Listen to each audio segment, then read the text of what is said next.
So my notes are in my room. I have to wing it. Okay. Anyway, Rita was born September 26, 1925, and she died September 26, 2017. 24 hours after we unplugged the machine, and I think it was classic dramatic Rita that she was going to have her last birthday before she went. She went to St. Mary's Academy.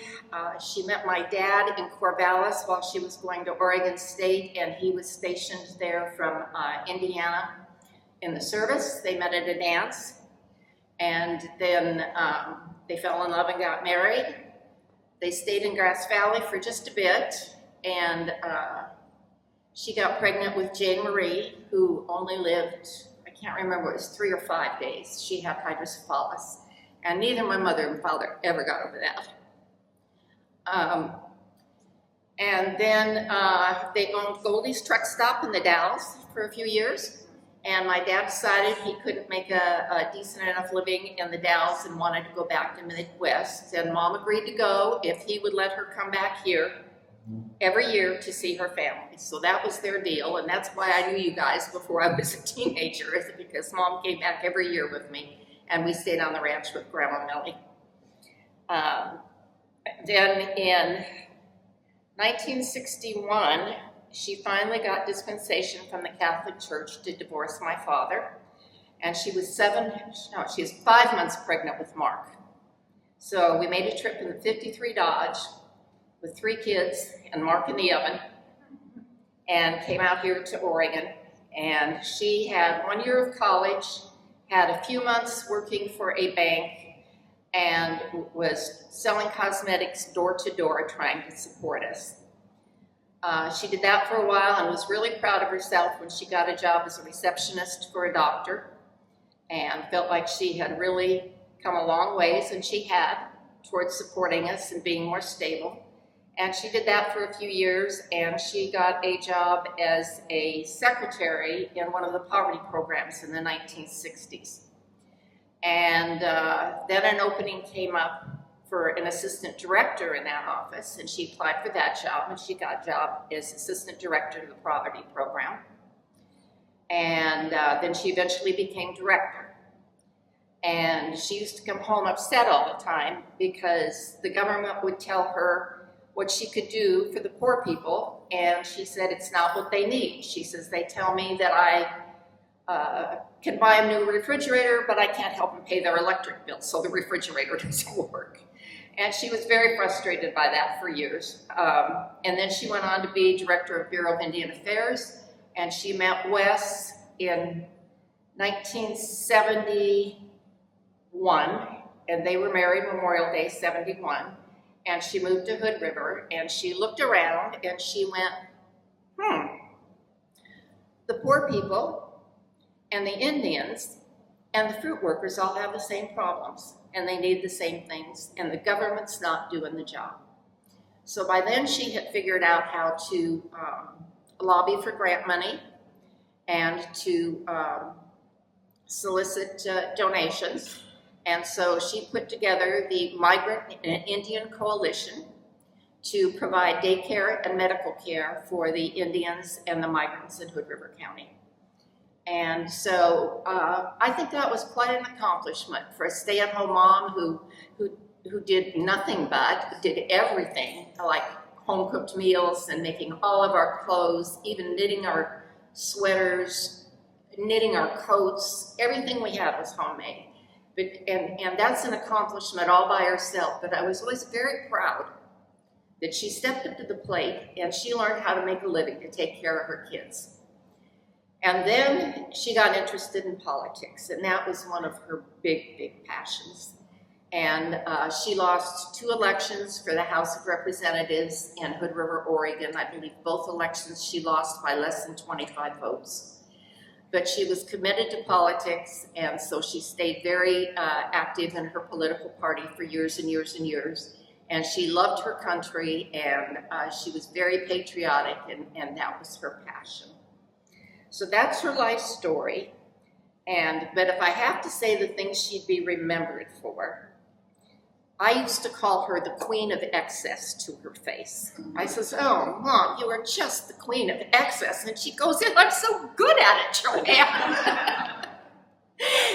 And one of my stepbrothers I was visiting with a couple weekends ago, and I asked him what he was doing for this holiday, and he says, I don't do anything for the holidays.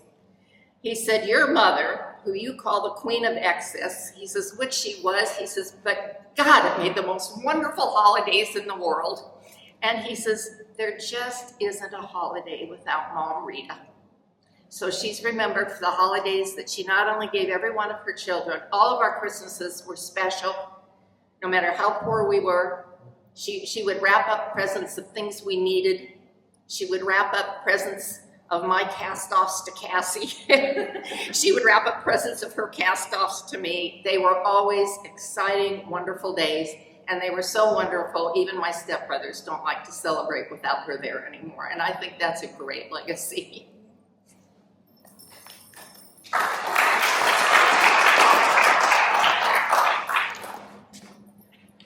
One of my memories of Aunt Rita was the politics that you mentioned.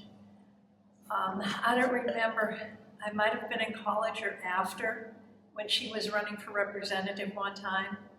And Krista, we were like the first ones after they changed the voting age to get to vote when they lowered the age. But I could care less about politics. And I was one of the first ones that could vote at a younger age, and I took no interest and probably didn't vote for many years. And so I didn't pay any attention to politics, but Dad was going down to the Wasco Parish Hall because she was having a meeting down there when she was running. And I remember going to that and being so proud. That's my aunt. And so I got brave and I asked her a question. And it was something, a current issue in politics, which I probably had no interest in, but I just wanted to ask a question of my aunt. And I remember her talking about it for quite a while. And when she was done, it crossing my mind, well, she talked a lot, but she didn't really answer my question. And that was my introduction to politics. And I soon realized, well, that's kind of the way politics works. But now, the one thing I always appreciated about Aunt Rita is she took her role as an aunt very seriously. And I can remember her coming up to Sherman County and, for our graduations, 8th grade graduation, high school graduation, and I know if she was doing it for, art class, Krista, she was doing it for everybody else too. It just seemed Aunt Rita was always there for family events. And that's one thing I really appreciated was that, it wasn't her kids, it was her nieces and nephews, and she was there. I don't know, I've always suspicioned that Aunt Rita was the person who decided that butterfat was delicious. And if she couldn't get it in butter, she got it in sour cream. And when I really saw that she did the pinnacle of butter, or butterfat I should say, was when she made the potatoes. I watched her make them, and there was more sour cream and butter in those potatoes than there was potato cream. And I said, Aunt Rita, that's a lot of butter. Oh, I know, but it's so delicious. And I know that my youngest sister took after her because she's the same way. She loves butterfat. So I get it, I do too. What can I say? She was a wonderful person to be named after, though. Rita loved Fresca more than any person I ever knew. And every place you saw her, she had a Fresca can. And my oldest child, Bernadette, was a food sampler and a drink sampler and whatever. And one day, Bernadette was 3 or 4 years old, I don't know what, and she was drinking Fresca. And Rilla says, where'd you get that Fresca? Well, it was Aunt Rita. Give me that Fresca. There was more than Fresca in there.